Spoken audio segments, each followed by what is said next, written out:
My wife cheated on me with my best friend, then secretly signed over our $350K house and $200K savings to her new boyfriend. Now she's claiming I owe her $150K in marital debt during our bitter divorce court battle. Hello everyone. Dear listeners, please share your thoughts in the comments section below. And don't forget to like, share, and subscribe. Now, let's begin the video.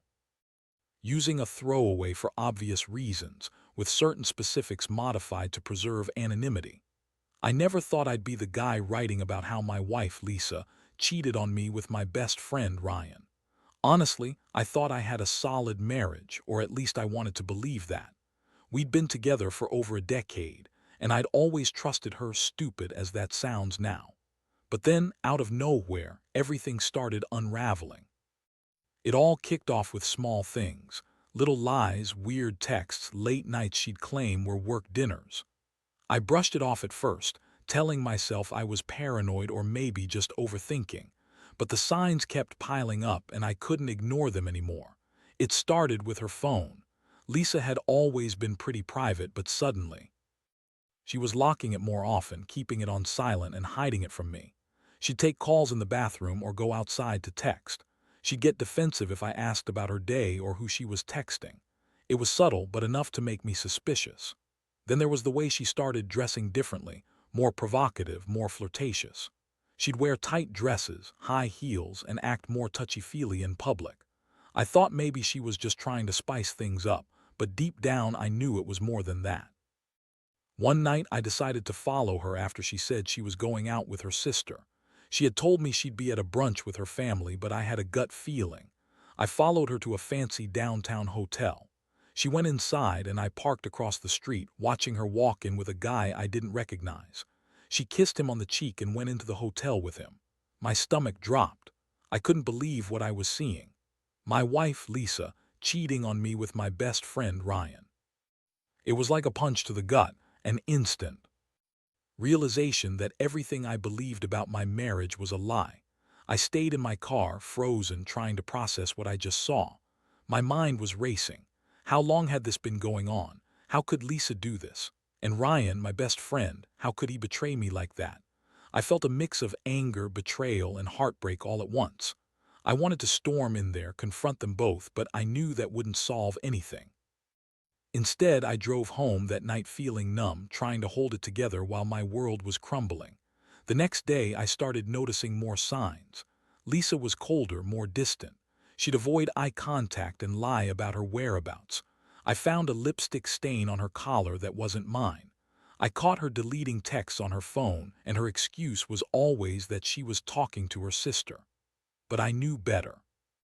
The worst part was feeling like I was losing her piece by piece, and I was powerless to stop it.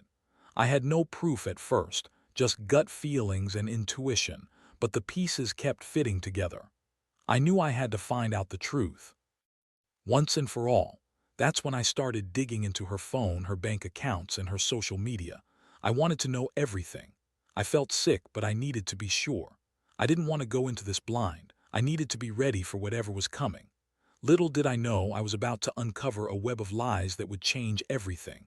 About her, about Ryan, and about the life I thought I was living. I started with her phone. It seemed obvious, but I needed concrete proof. I unlocked her passcode, something I never thought I'd do, and scrolled through her messages. At first, I found nothing suspicious. Just her usual texts with friends, some work emails, and casual conversations. But then I noticed a series of messages with Ryan. They weren't explicit at first, just flirty, playful stuff, joking around about keeping it a secret and having fun. I felt my stomach tighten. I kept digging, going back through her messages, and that's when I saw the real kicker. A string of texts where she was planning to meet Ryan at the hotel. She called him baby more than once, and there was talk about getting away for the weekend without me knowing. My hands shook. I couldn't believe what I was reading. My wife, the woman I'd trusted for years, was cheating on me with my best friend, and they'd been doing it for who knows how long. I felt like I'd been punched in the gut all over again. I closed her phone and sat there, staring at the wall, trying to process what I'd just uncovered. My mind kept racing, wondering how long this had been going on and what else I didn't know. I decided I needed to see more. I checked our bank accounts next. That's when I found out she'd secretly signed over our house, our $350 $0 house, to Ryan. I didn't even know she had the authority to do that without my consent. Turns out she'd manipulated some legal paperwork, forged my signature, and transferred ownership, all behind my back. I found the documents in a hidden folder on her laptop. She'd been planning this for months, maybe longer. The house, which we'd worked so hard to buy and pay off, was now in Ryan's name. And the worst part, she'd also drained our savings, about $200 $0, and transferred it into accounts only she knew about. I found the statements, the transfers, the receipts, all done in secret, all with my name completely out of the picture. I couldn't believe she'd gone so far. I felt betrayed on every level, by her, by Ryan, even by myself for not seeing it sooner. I was furious, but also numb. I kept telling myself I'd confront her, but I knew I had to gather more evidence first. I couldn't just accuse her without proof. Still, the truth was clear.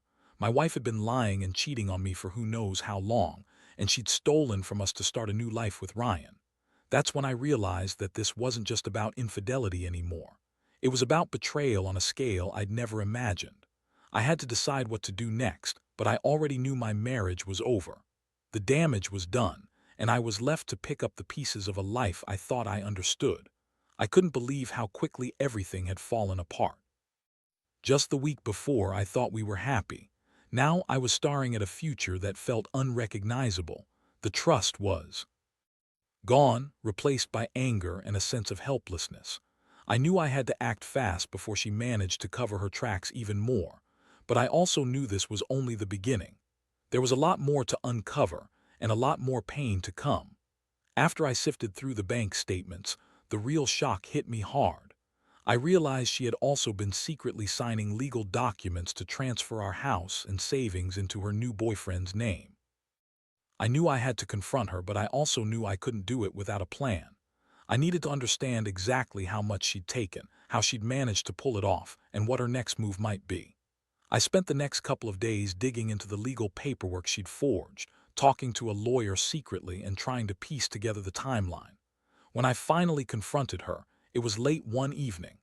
I called her into the living room, kept my voice steady, but inside I was boiling. I told her I knew everything about the affair, the house transfer, the money. Her reaction was classic Lisa. She looked surprised, then angry, then defensive. She started lying right away. Said she was just talking to Ryan, that the house was in her name because we were having issues, and that she only took the money because I was supportive enough. That last part made me want to laugh and scream at the same time. She spun this whole story about how she was just trying to fix things, how Ryan was just a friend, and how I was overreacting. She claimed she had no idea about the legal documents, that she'd been tricked, and that I was just jealous. Her words were full of venom, trying to paint herself as the victim, as if I'd done something wrong. But I wasn't buying it. I'd seen the proof. Her lies only made me angrier. That confrontation was a turning point. I felt a mix of rage and heartbreak. I realized Lisa had been lying to me for months, hiding her affair, secretly stealing from us, and now she was trying to gaslight me into doubting myself. I wanted to believe she'd change, to believe there was still some hope, but deep down I knew I couldn't trust her anymore. I felt betrayed in every possible way. The emotional toll was intense. I'd go from feeling numb to furious, then back to numb again. I kept replaying everything in my head, how we used to be, what I missed, how I never saw the signs. I felt like a fool for trusting her, for thinking she loved me. Now I was left with a broken marriage, a stolen house, and a bank account drained. It was overwhelming. I knew I had to decide whether to fight for the marriage or walk away. But right then, I just wanted to get out of that house, to breathe without her lies suffocating me. I started talking to a lawyer the next day. I needed to know what my options were legally, especially about the house and the money. It was clear she'd committed fraud, signing over property without my consent, and I wanted to hold her accountable. I also wanted to understand whether I could get some of the money back or if I'd be left with nothing, just a broken marriage and a house she no longer owned. The lawyer told me I had a strong case, but it wouldn't be easy. She'd fight me. on every front, and Ryan would probably get involved too. As I sat there, realizing how deep everything went, I felt a strange sense of clarity. It was like waking up after a bad dream, except this was real and I was the one left picking up the pieces. I knew I couldn't trust her anymore, and I definitely couldn't stay married to someone who had betrayed me so completely. The pain was sharp, but part of me felt relief. Finally, I saw the truth clearly. I was done with the lies, the betrayal, and the manipulation. Now, I just had to figure out how to move forward and reclaim my life. The more I thought about what she'd done, the angrier I got. I couldn't believe I'd been blind for so long, trusting Lisa while she was secretly planning her escape with Ryan and our money. I started gathering everything: copies of the forged documents, bank statements, texts, emails, and putting it all together. I wanted to be ready for the fight ahead. I knew she'd do whatever she could to keep what she stole and to paint herself as the victim. One night, I decided I needed to see Ryan face to face. I couldn't just sit back and let him walk away with my house and savings. I tracked him down through some mutual friends and found out where he worked. I showed up unannounced at his office. When I saw him, the anger boiled over. I told him exactly what I thought: that he was a selfish, worthless piece of shit for betraying me and stealing from me like that. I told him I knew about the house, the money, everything. His face went pale, but he tried to deny everything, acting innocent like he didn't know what I was talking about. I didn't buy it. I knew he'd been in on it from the start. I told him I was going to make sure he paid for what he did: the legal system, the courts, everything. I wanted him to understand that I wasn't going to let this slide. That day, I felt a strange mixture of satisfaction and rage. I'd confronted the guy who'd betrayed me the most, and I was determined to fight back. But the real fight was with Lisa. She kept insisting she was innocent, that she didn't sign any papers, that she was just trying to fix our marriage, even as I laid out the evidence. She called me paranoid and said I was overreacting. She claimed she'd been tricked into signing those papers, that she didn't know the house was in Ryan's name until I showed her the documents. Her lies were relentless, and her tone was bitchy and dismissive. She kept telling me I owed her marital debt for all the years she sacrificed for us, as if she was the victim here. That's when I realized her entire narrative was a lie. She'd been planning this for months. She'd been cheating on me, stealing from me, and now she was trying to spin it so I'd feel guilty. Her accusations about marital debt made me sick. She claimed I owed her because I was supportive enough, that I'd been a bad husband. But I knew the truth. She was just trying to justify her betrayal, to make me feel guilty so I wouldn't fight her in court. I felt a deep sense of betrayal and disgust. It was like she'd turned our entire life into a game of manipulation, and I was the only one left playing by the rules.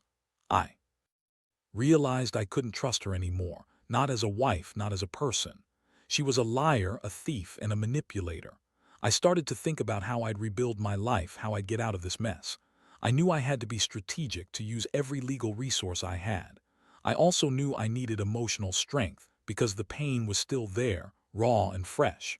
The next step was to prepare for court. I hired a lawyer who specialized in property fraud and divorce cases. We started building a case to undo her illegal transfers, to get the house back in my name, and to recover at least some of the money she'd stolen. I also planned to confront Ryan again, but this time in a legal context. I wanted justice, and I was willing to fight for it. Throughout this process, I couldn't help but feel betrayed, angry, and exhausted. But I also felt a strange sense of clarity. I'd been blindsided, but I was not going down without a fight. I was going to hold her accountable, no matter what it took. I knew I'd lose a lot in the process: my marriage, my trust, my peace of mind.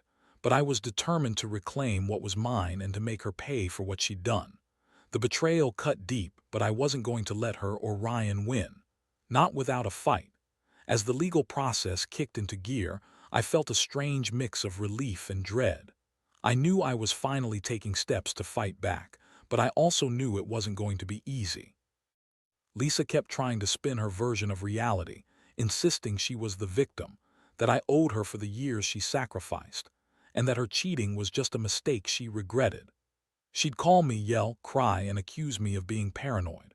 Her tone was bitchy, dismissive, and full of lies, but I refused to let her manipulate me anymore. Every time she tried to gaslight me, I'd remind her of what I had proof of: her lies, her theft, her betrayal.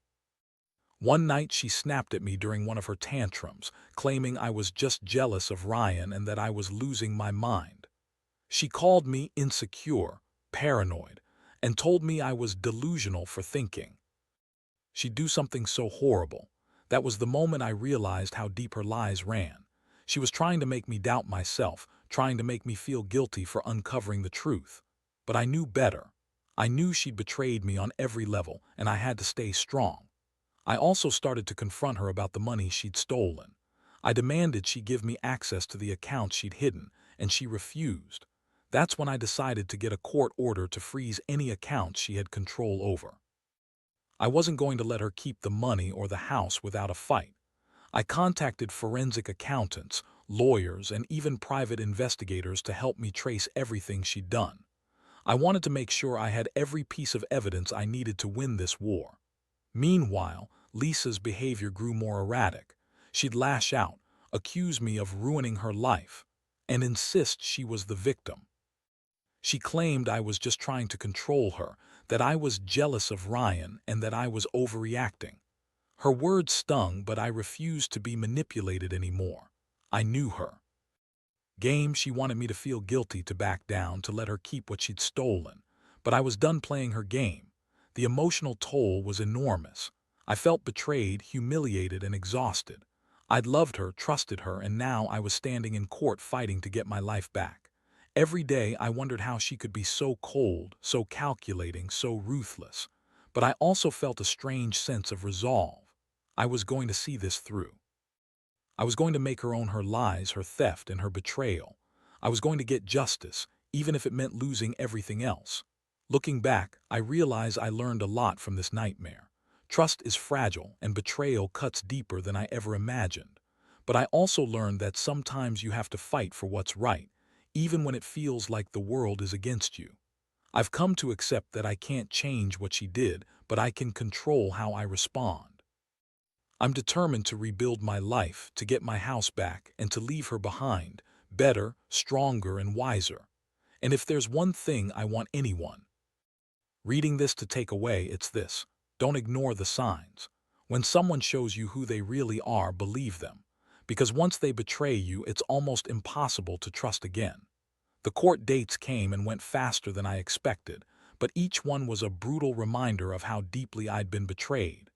Lisa's attorneys tried every trick in the book, denying everything, claiming I was trying to ruin her, insisting she was the victim of a jealous husband. She sat there looking bitchy and dismissive, insisting she'd done nothing wrong and that I owed her for all the years she sacrificed. It was infuriating hearing her spin her lies, but I had the evidence, everything from forged signatures to bank transfers, and I knew I was prepared. In the end, the judge saw through her. The court ordered her to return the house to me, and she was legally required to pay back the stolen savings plus interest.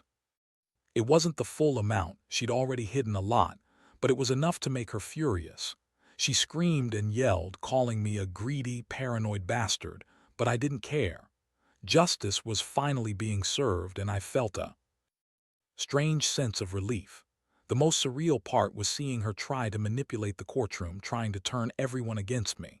She claimed I'd been abusive, controlling, and that I was just bitter because she'd moved on. I wanted to laugh, but I stayed composed. I knew the truth, and I had the evidence. The judge saw right through her lies and made her accountable. Ryan, too, faced legal consequences for his part in the scam, and he lost his job over the scandal. Once the dust settled, I moved out of the house she'd stolen from me. I found a small apartment nearby and started piecing my life back together. It wasn't easy. Trust was shattered, my confidence battered, and the emotional scars still fresh. But I was determined to rebuild, to learn from this nightmare, and to never let someone betray me like that again. Looking back, I realize how much I grew from this experience. I learned to trust my instincts, to be more cautious, and to never ignore the warning signs. I also learned that sometimes, in the face of betrayal, the only thing you can do is fight, legally, emotionally, and for your own sanity.